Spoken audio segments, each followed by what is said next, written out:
The hotel lounge was alive with wealth, crystal glasses clinking, designer perfume mixing with aged whiskey, conversations about mergers and mistresses floating through air thick with entitlement. But at table 20, the most dangerous man in Chicago sat in absolute silence. He didn't come here to admire the marble columns or the grand piano. He came here to meet someone who controlled his entire future. But before the server even approached with his scotch, something crumpled landed on the polished wood in front of him. A napkin. He almost pushed it away until he saw the handwriting. Small, desperate, written in a child's trembling hand. Just 2 words, "Bad man." He looked up. Across the gleaming floor, a little girl stood frozen near the bar. Tears streaming down her face, her eyes pleading, her tiny fingers still clutching the hem of her dress as if she'd just thrown her only lifeline into the ocean and wasn't sure it had reached land. Behind her, a man in an expensive suit placed his hand on her shoulder. Too firm, too possessive, too wrong. The servers glided past her, completely blind to the terror radiating from her small frame. But Elliot Austin wasn't. His tattooed fingers slowly closed around the napkin, crushing it like evidence he was about to bury. She had chosen him. Of all the businessmen, politicians, and celebrities in this room, she had chosen the one man whose face was a warning label, whose reputation could empty rooms. And when he shifted in his seat, every one of his crew stationed around the lounge went rigid, because they had never seen that particular darkness cross his face. Stay with me until the end, because what happens next will redefine what it means to be a monster and reveal why this little girl bet her life on the devil at table 20. Before we begin, don't forget to like this video, hit subscribe, and comment where you're watching from.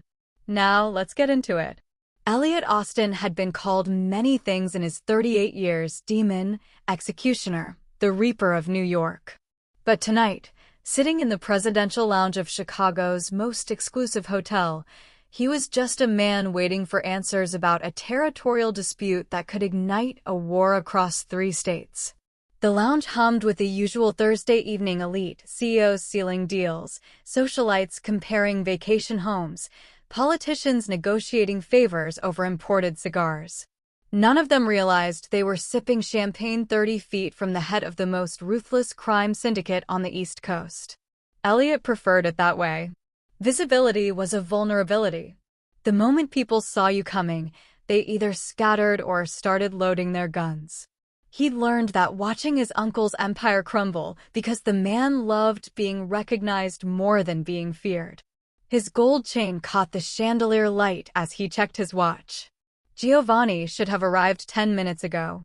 Giovanni, his Chicago counterpart, the only man standing between Elliot and total control of the Midwest corridor. Tonight was supposed to be their negotiation. Elliot had arranged everything through careful channels. A simple agreement. Table 20, the presidential, 8 p.m. Come ready to deal or come ready to disappear. The clock behind the bar read 8:12. Elliot's jaw tightened. In his world, lateness was a calculated insult. You tolerated it once, and suddenly everyone believed your time was worthless. He'd built his empire on making examples out of men who thought they could disrespect him. But before he could signal Vinny to start making calls, something shattered his focus. A flicker of movement near the entrance. A child breaking away from the crowd, running toward him with something clutched in her fist. The napkin sat between them like a grenade with the pin already pulled. Elliot's eyes moved from the crumpled paper to the little girl standing 3 feet from his table, her whole body shaking like a leaf in a hurricane. Angelica Leonard couldn't have been more than 7 years old, wearing a baby blue dress that had probably been pressed and perfect an hour ago, now wrinkled and stained with tears. Her face was blotchy, eyes red and swollen, but it was the look in those eyes that stopped Elliot's heart mid-beat, pure, animal terror. The kind of fear that didn't come from a scraped knee or a nightmare. This was the fear of something real, something that breathed and smiled and hurt you while everyone else looked away. Behind her, maybe 10 feet back near the private dining alcove, stood the man. He looked like he belonged here. Tailored gray suit, probably Italian, gold watch that cost more than most people made in a year, hair styled with the kind of precision that screamed control. He was smiling at someone across the room, laughing at something, playing the part of a successful businessman enjoying his evening. But his eyes kept darting back to Angelica. Quick glances, barely noticeable to anyone not watching for them. Possessive. Threatening. A silent leash wrapped around the girl's throat. Elliot had seen that look before. In warehouses where people were inventory. In backrooms where children disappeared. In the eyes of men who believed money and power made them untouchable. He'd put down men with that look. He'd done it without losing sleep. The girl took a half step closer, her small voice barely a whisper. Please. That single word cracked through the lounge's expensive ambience like a gunshot. He's hurting my mommy.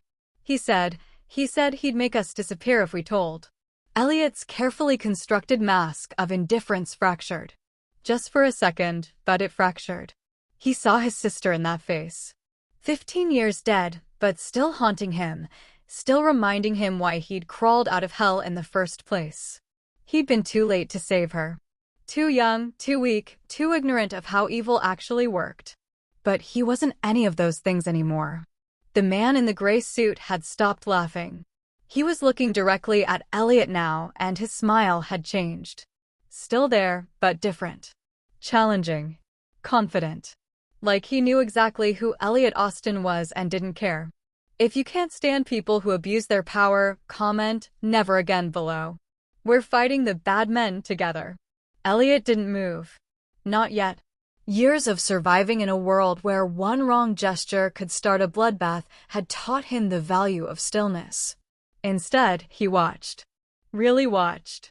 The way a predator studies prey, cataloging every detail, every weakness, every tell. The man in the gray suit had moved closer to Angelica now, his hand settling on her shoulder with the kind of casual ownership that made Elliot's blood turn to ice. It wasn't the touch of a father steadying a frightened child. It was the grip of someone asserting dominance, reminding her who held the power. The man's thumb pressed into the soft flesh just above her collarbone, not hard enough to make her cry out, but hard enough that she went rigid. Elliot saw her tiny body stiffen, saw the way her breathing changed, shallow and panicked. Then came the tilt of the head. Subtle. Almost imperceptible if you weren't looking for it. The man leaned down, lips close to Angelica's ear, whispering something that made fresh tears spill down her cheeks. She nodded once, a sharp, obedient jerk of her chin, and tried to step back toward him. Away from Elliot's table. Away from her only chance. This wasn't a family dispute. This wasn't a stepfather with boundary issues or an overprotective relative. Elliot had seen enough human trafficking operations, enough blackmail schemes, enough exploitation networks to recognize the architecture of control. The expensive suit was camouflage. The public setting was a power play. This man believed he was untouchable because people like him always did, until someone touched back. Elliot's right hand moved to his water glass, a seemingly casual gesture. But across the lounge, Vinny caught the signal. The stocky enforcer had been leaning against the bar, looking like just another guest waiting for a drink. Now he straightened, buttoning his jacket as he began a slow, measured walk toward the private alcove. On the opposite side of the room, Sal pushed away from the wall near the restrooms, his massive frame moving with surprising grace as he angled toward the man's blind spot. The trap was closing. Perfectly choreographed. Silent. Elliot had orchestrated this particular dance 100 times, the triangle formation that left no escape route, no room to run, no witnesses who understood what they were seeing until it was already over. The man in the gray suit finally seemed to notice something was wrong. His smile faltered. His eyes darted from Vinny to Sal, then back to Elliot, and for the first time, Elliot saw recognition flicker across his face. Not fear yet, but the beginning of understanding that he'd miscalculated badly. Elliot's mind moved through the calculations with the cold precision of a machine built for survival. Giovanni would be here any minute, maybe already in the building, watching to see if this was a setup. If Elliot caused a scene, if he drew attention, if he turned this negotiation into a spectacle, the deal was dead.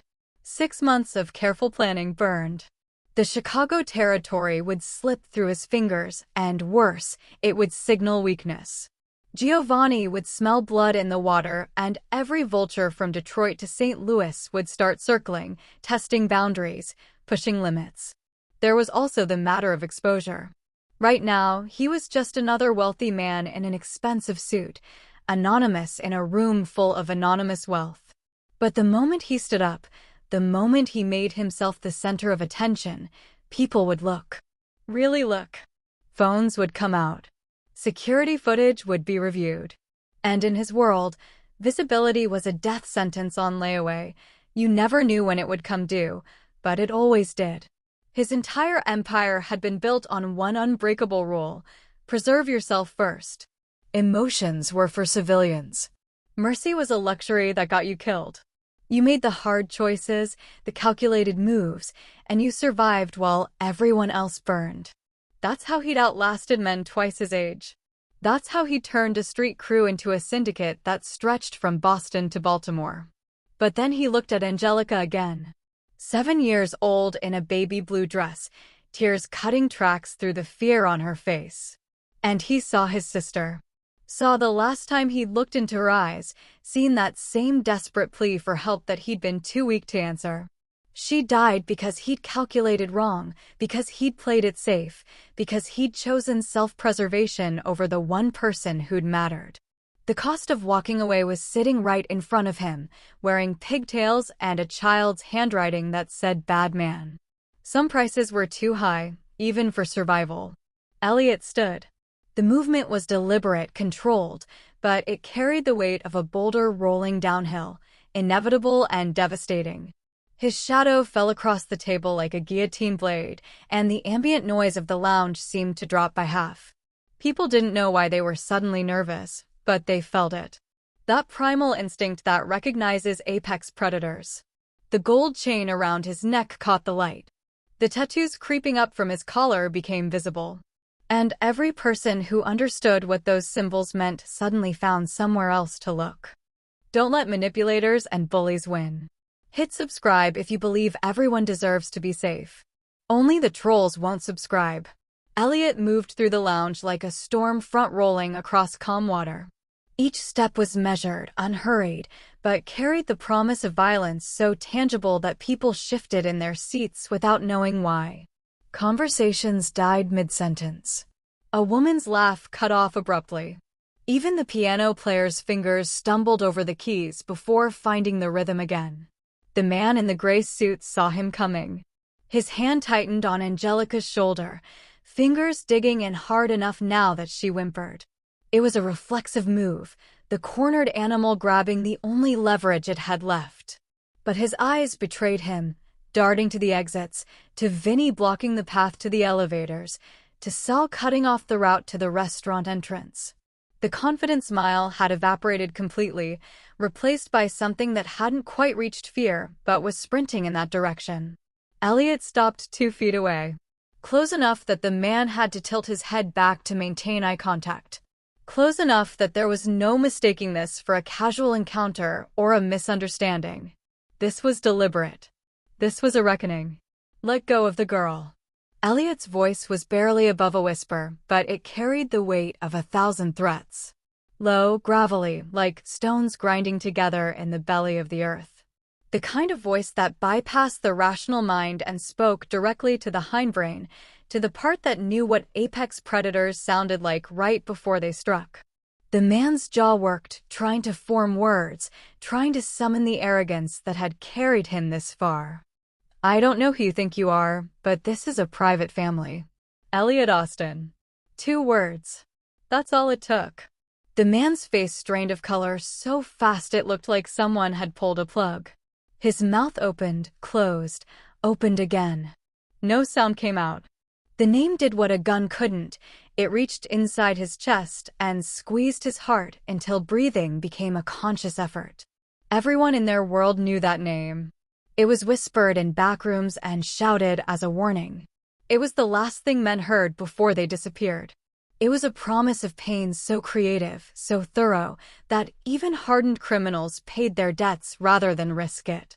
The man's hand fell away from Angelica's shoulder like he'd been touching fire. He took a half step back, then another, his legs threatening to give out entirely. Mr. Austin, there's been a misunderstanding. You were just about to tell me everything. Elliot's tattooed hand shot out, gripping the man's wrist with enough force to feel bones grinding together. Starting with who you work for and ending with where her mother is. The man's wrist felt fragile in Elliot's grip, like a bird's wing that could snap with the slightest pressure. But Elliot didn't squeeze harder. Didn't need to. The threat was in the potential, not the execution. That's what separated professionals from amateurs, knowing that the anticipation of pain was often more effective than pain itself. Here's what's going to happen. Elliot's voice stayed low, intimate, like he was sharing a secret. You're going to stand exactly where you are. You're going to smile. You're going to pretend we're old friends having a pleasant conversation. And if you do anything at all, to make me think you're about to run, scream, or reach for whatever you've got in that jacket pocket, my associate behind you is going to introduce you to a level of suffering you didn't know existed. On cue, Sal materialized at the man's back, close enough that his jacket brushed against the gray suit. His massive hand rested casually on the man's shoulder, the same spot where he'd been gripping Angelica moments ago. Poetic justice in real time. Around them, the lounge continued its oblivious dance. A server glided past with a tray of champagne flutes, completely missing the drama unfolding 3 feet away. At a nearby table, a couple laughed over shared dessert. The piano player transitioned into something soft and romantic. The entire room was caught in the gravitational pull of Elliot's presence.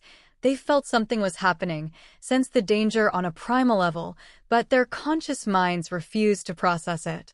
It was easier to look away, to focus on their drinks and conversations, to pretend the monster at table 20 was just another guest.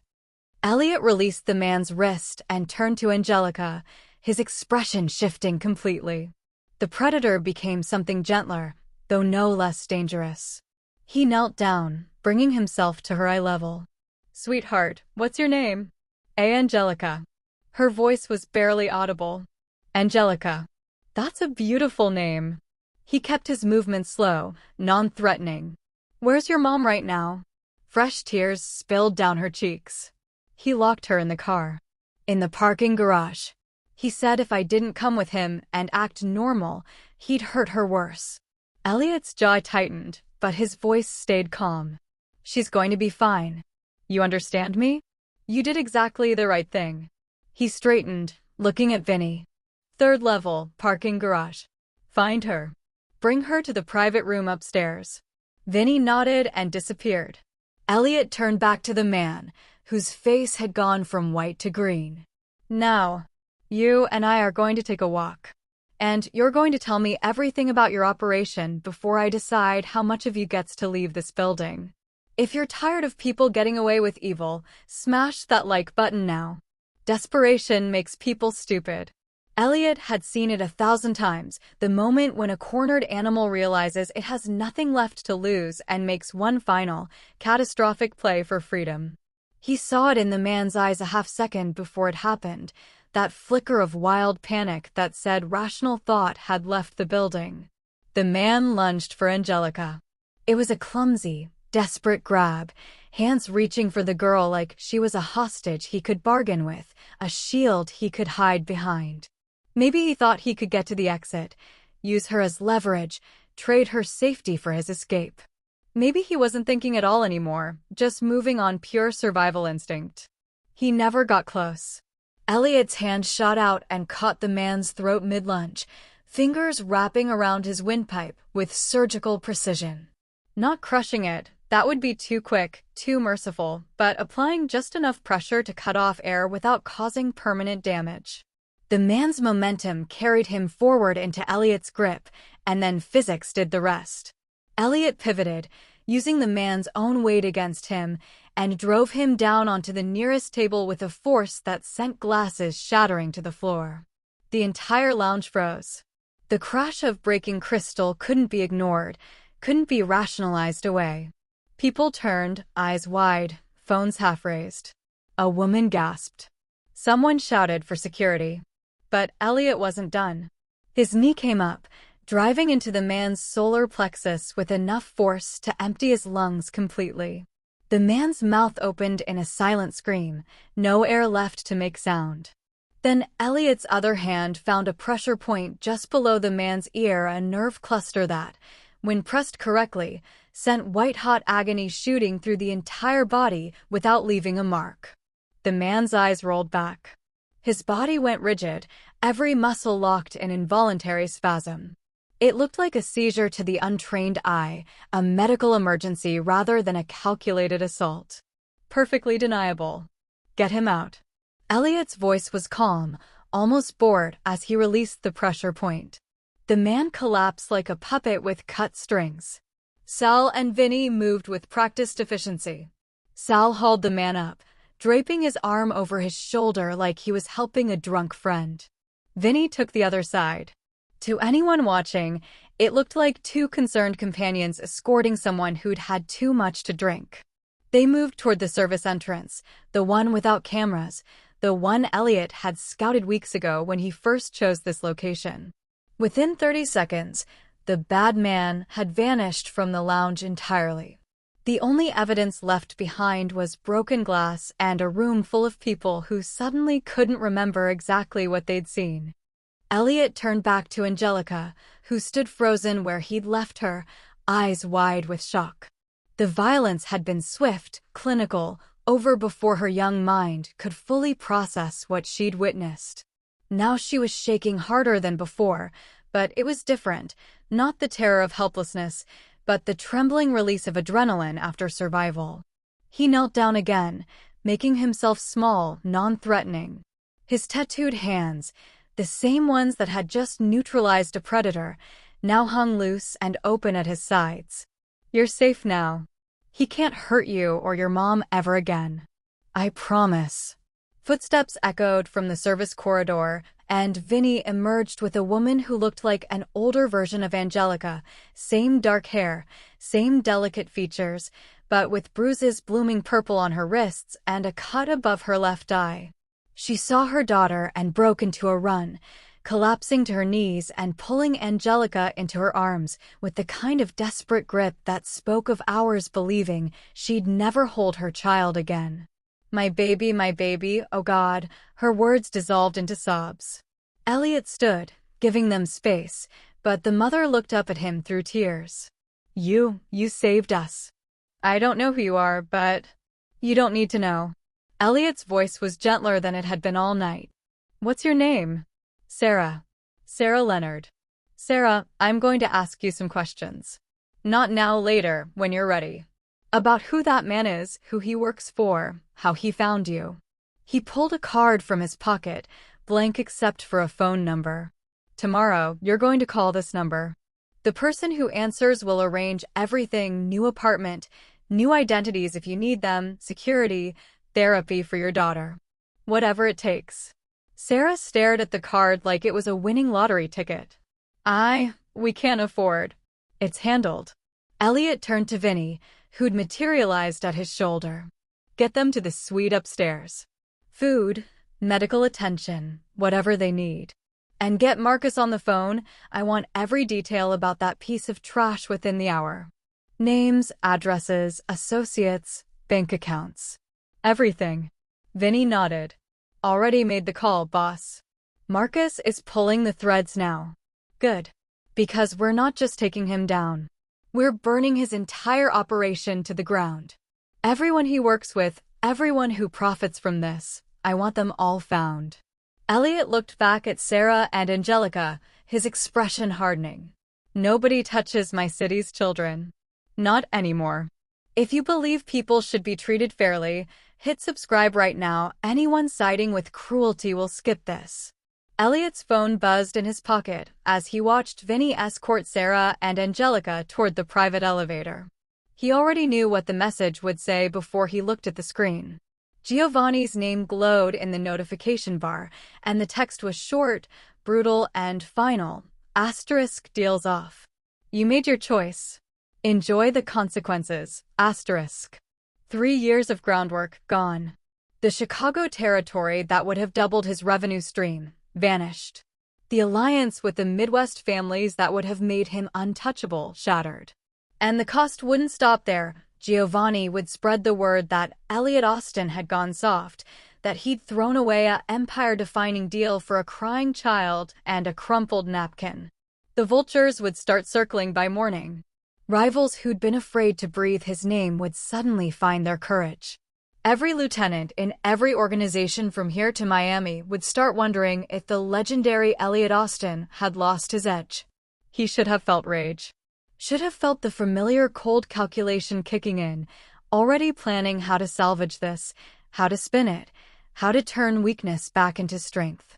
That's what the old Elliot would have done, the one who'd built an empire on the foundational belief that nothing mattered more than power, that mercy was suicide in slow motion, that you sacrificed everything and everyone before you sacrificed yourself. But standing there in the lounge that had returned to its oblivious buzz of wealth and privilege, watching a mother hold her daughter like she'd just been given back her entire world, Elliot felt something he hadn't experienced in 15 years. Peace. The money didn't matter.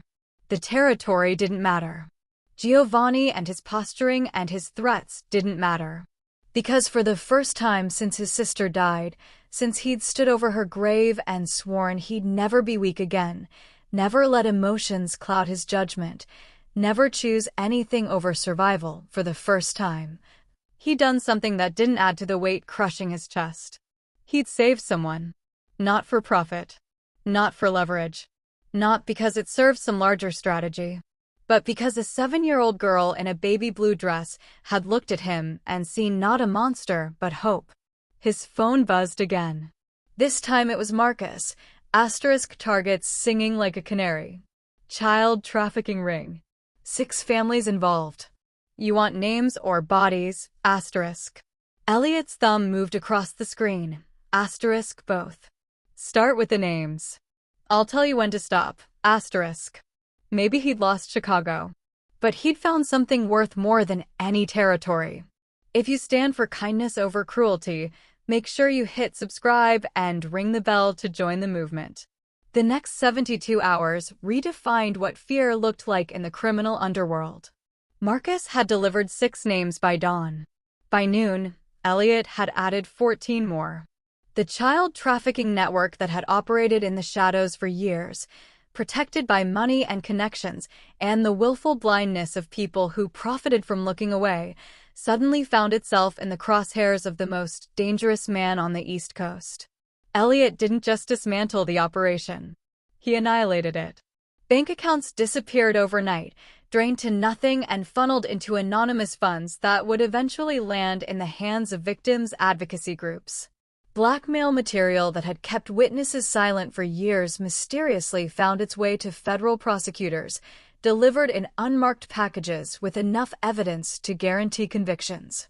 Safe houses were raided not by police, but by Elliot's crew, who extracted every child they found and delivered them to legitimate social services before vanishing like smoke. And the men themselves? They simply disappeared. Some woke up in holding cells with no memory of how they got there, facing charges that would keep them buried in supermax prisons for life. Others weren't so lucky. They woke up in Elliot's warehouses, where Marcus asked questions in the language predators understood best. The ones who cooperated got to keep breathing. The ones who didn't became cautionary tales whispered in backrooms, warnings about what happened when you touch the innocent in Elliot Austin City. By the 4th day, the network was gone. Erased so thoroughly it was like it had never existed. Elliot stood in his penthouse overlooking the Chicago skyline, the city lights spreading out before him like a constellation of possibilities. His phone showed the final tally: 17 arrests, 32 children recovered, 4 organizations completely dismantled. The financial cost had been catastrophic, not just the lost Giovanni deal, but the resources he'd burned through to execute this purge. His accountant had sent 3 increasingly panicked emails about liquidity issues. He deleted them without reading past the subject line. The door opened behind him. Vinny stepped in, tablet in hand. "Boss, we got another one." Anonymous tip came through the number we gave to Sarah Leonard. "Little boy in Milwaukee, similar situation. You want me to send the team?" Elliot didn't turn from the window. "And Vinny? Make it permanent this time. No police, no trials. Just make the problem disappear." "Copy that." Elliot Austin was still a monster. His hands were still stained with violence, his empire still built on fear and blood. But now, that darkness had a direction. A purpose. He was the nightmare that nightmares feared. The devil who hunted demons. And God help anyone who hurt the innocent in his city.